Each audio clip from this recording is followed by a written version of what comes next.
Welcome back. How was your visit to the 1930s? So, now you've seen what the reading approach is like. It was an interesting time in education history, when standardized testing became very important for a number of things. The Scholastic Aptitude Test, or SAT, was first developed in 1926, and standardized testing in the public schools became quite prevalent. Also, grammar rules are back in style, and even a bit of translation came back into focus, as well as the use of vocabulary lists. In the reading approach, the purpose of teaching language is very practical and focused on the immediate needs, abilities, and, to put it this way, the probabilities of the students. They probably aren't going to travel around the world, but they might be able to pick up enough language to help them pass the test and use that language they have learned immediately by reading in that language. Practical for students? How about practical for the teacher that doesn't speak French? Or how about practical for the administration that only has to write a single test for an entire school system? Oh, it's practical, all right, in the most delightfully selfish way possible. I love it. Standardized testing. It feels, positively sinful. Standardized testing is sinful? That's a stretch, even for you. Look, perhaps testing may not be so popular, and standardized testing even less so.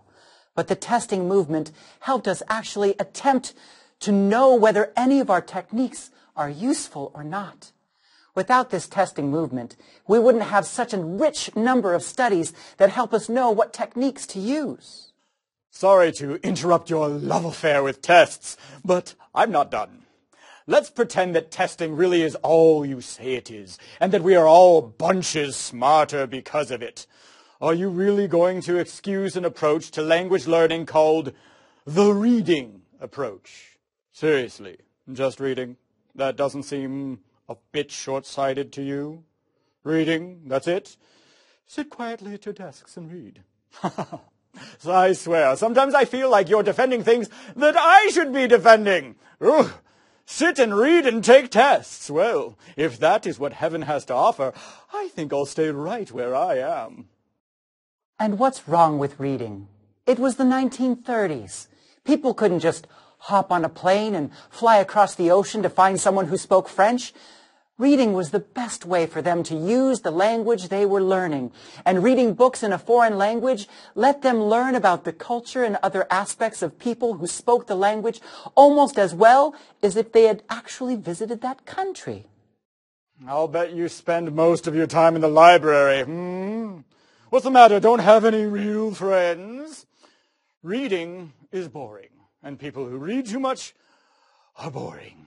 Reading doesn't help you learn a language. You learn a language by interacting with people who speak that language. And if you can't do that, I suggest you just give up and not learn the language at all. I have several other activities I can also suggest. I have plenty of friends. And if people didn't read, how could they learn about things? They can't go and visit every place they want to learn about. You're just saying that because you don't like to learn, because it's just so very hard for you. You're an idiot. Touchy. Looks like I'm rubbing off on you, bookworm. I am not a... Well, whether you side with our angel or devil, the reading approach served its purpose well back in its day. And it has given us insights into language learning as well as several techniques and concepts that many teachers still follow today. We'll take a look at these in the next video and talk about how you can use the principles and ideas from the reading approach in your classroom, if you so choose. Thanks for watching Teach English Now.